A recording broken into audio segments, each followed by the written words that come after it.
Si la situación es nueva, ¿qué requiere? Respuestas nuevas, es evidente, ¿verdad? Bueno, esto también es autoconocimiento, es el saber identificar hasta qué punto somos capaces de hacer frente no solamente a retos del pasado, sino a retos del futuro. ¿Y esto cómo lo descubres? Pues de nuevo, por la pura práctica. Si el conocimiento que ellos tienen es insuficiente, ¿qué es lo que necesitan en ese momento? Aprender, literalmente aprender. Y podríamos decir innovar, generar conocimiento, aprender.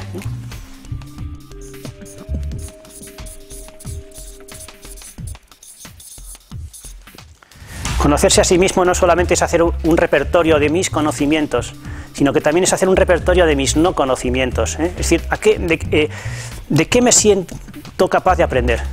El aprendizaje no es la suma de horas que uno pasa en un sistema educativo. El aprendizaje es una actitud. Es una actitud que uno pone en ejercicio bien estando en un aula, porque todos vosotros tenéis experiencia profesional, ¿dónde habéis aprendido vuestro trabajo? ¿En las aulas? En el día a día, ¿no es cierto? El aprendizaje real es el que cada uno adquiere, digamos, en su propia vida, en su propio entorno profesional. Bueno, el aprendizaje, digamos, el saber lo que podemos aprender es uno de los aspectos esenciales del autoconocimiento. A veces nos limitamos mucho al análisis sobre lo que sabemos. Os explico un poco de qué va esto de aprendizaje, ¿vale? Va de lo siguiente, vamos a ver. Aprendizaje significa incorporar conocimiento que no teníamos previamente. Ese proceso al comienzo de nuestra vida, ¿qué patrón de crecimiento sigue? ¿Cómo crece nuestro conocimiento cuando somos pequeños? Sigue un patrón de crecimiento pues, exponencial, muy rápido, muy fuerte. ¿Qué pasa con el tiempo? Que esa curva, digamos, se va haciendo cada vez casi más plana, ¿no? ¿Nos parece? Porque, ¿sabéis por qué aprendemos, en realidad? Y aprender es, al final, llegar a ser lo que somos. Al final, aprendemos... ¿Por qué aprendemos? Por necesidad. Por necesidad. Aprendemos porque nos enfrentamos a retos o a situaciones que requieren de nosotros conocimientos que no tenemos. Con el paso del tiempo, ¿qué ocurre? Que cada vez sabemos más y, por lo tanto, sentimos menos la necesidad de incorporar conocimiento nuevo. Porque vamos intuyendo que el conjunto de conocimientos que tenemos nos resultan cada vez más suficientes para hacer frente a los retos a los que nos enfrentamos. ¿Sabéis a quién le cuesta mucho aprender? Al que tiene éxito. Todavía la clase dirigente, digamos, está llena de gente que se encuentra un poco en una etapa muy avanzada de su... Ahora te explicaré por qué. En una etapa muy avanzada, digamos, de su propia curva de crecimiento. Probablemente para alcanzar este punto han aprendido mucho. Pero corremos el riesgo, digamos, de llegar al punto de inflexión de esta curva. ¿Sabéis lo que es el punto de inflexión de una curva, ¿no? Donde cambia de tendencia. ¿Sabéis cómo se llama técnicamente este punto? El punto de inflexión de la curva de aprendizaje. Se llama vejez. La vejez en términos psicológicos es básicamente el día en que cerramos la persiana de nuestro aprendizaje. Es el día, independientemente de la edad que tengamos, en el que consideramos que el bagaje de conocimientos que hemos ido adquiriendo resulta suficiente para hacer frente a los retos que en lo sucesivo se nos presenten. Esta curva, digamos, la podríamos haber dibujado de otra manera, porque efectivamente todos podemos, en un momento incluso en el que hayamos caído en ese acomodamiento, tenemos una cierta capacidad de salir de él. Por así decirlo, sería un tipo de vejez reversible. ¿Sabéis lo que pasa a veces en las empresas? Si esta es la curva de aprendizaje, puede haber otra curva, que es la curva, imaginaros que uno comienza su carrera profesional a los 24, comienza en una determinada posición profesional, ¿y qué hace? Pues su carrera profesional, si le va bien las cosas, seguirá una tendencia ascendente, ¿no es verdad? Hasta que finalmente su carrera profesional se acabe por su jubilación a los 67. Pues mirad, esta área, es decir, la etapa de las vidas profesionales en las que los crecimientos vegetativos en términos jerárquicos o de responsabilidad pasan por encima de la capacidad de aprendizaje de una persona, son el principal peso muerto de muchas organizaciones. Es decir, alguien que ha sido bueno en el pasado, que consolida una posición y sigue beneficiándose de ella, pero que ya deja de ser capaz de aprender.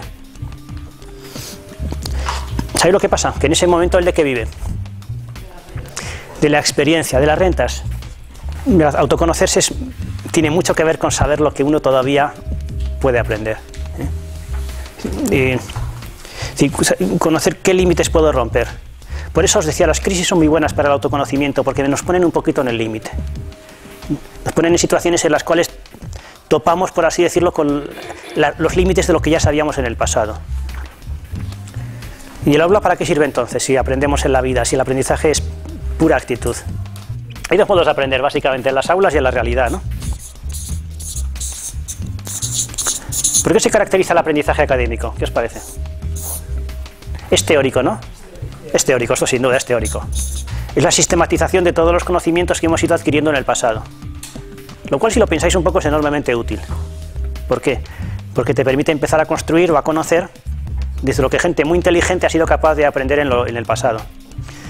Insisto sobre la parte acumulativa. En general, cuando aprendemos en el aula, aprendemos cosas sencillas y sobre esas vamos montando conocimientos cada vez más complejos, más sofisticados. Comienzas con aritmética básica y luego acabas haciendo un cálculo cada vez más sofisticado hasta que aprendes complejas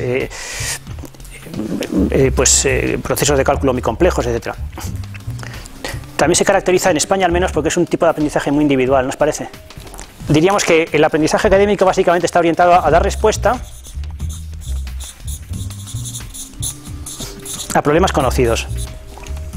Pero el aprendizaje de la realidad, ¿cómo es? Es mucho más práctico en el sentido de que lo adquirimos en interacción con la realidad, ¿no? ¿Es sistemático o es...? Y claro, es muy cambiante, ¿no? Lo vamos adquiriendo de una manera, sin un patrón, sin una pauta, digamos, establecida. Es menos sistemático y sobre todo es acumulativo. Cuando aprendemos algo en un entorno profesional, es un conocimiento añadido a los que ya teníamos. Sí, pero si no lo transformas. A veces sí, y otras veces no. ¿Sabéis cuándo no? Cuando el problema al que nos enfrentamos es nuevo, y entonces ¿qué es lo que exige? Pero vamos, no solamente aprender algo nuevo, sino olvidar o desaprender lo que ya sabíamos. O sea, siendo prácticos, ¿eh? Aprender en términos prácticos significa que hasta ayer hacía las cosas de un modo, y a partir de hoy las hago de un modo distinto. Y lo primero que tengo que hacer es olvidar o dejar de lado el modo en el que hasta ayer hacía un determinado proceso, ¿no? Eso se llama que a veces el aprendizaje es sustitutivo. No siempre, pero a veces sí. Y esto es de lo que más nos cuesta. Porque abandonar una pauta de comportamiento que en el pasado me ha dado éxito es más que si nos arrancasen una muela, literalmente. Porque las prácticas que nos han dado seguridad en el pasado se interiorizan de tal manera que son más íntimas que nuestra propia dentadura, ¿eh? Es individual. Bueno, el aprendizaje en la vida suele ser mucho más colaborativo. Y por último, ¿para qué sirve el aprendizaje? ¿Para dar respuesta a problemas conocidos? Exactamente. Lo característico del aprendizaje real, del aprendizaje de la vida, es que nos sirve para dar respuesta a problemas nuevos.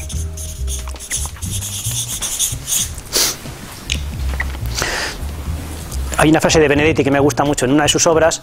Dice: cuando me aprendí las respuestas, me cambiaron las preguntas, ¿eh?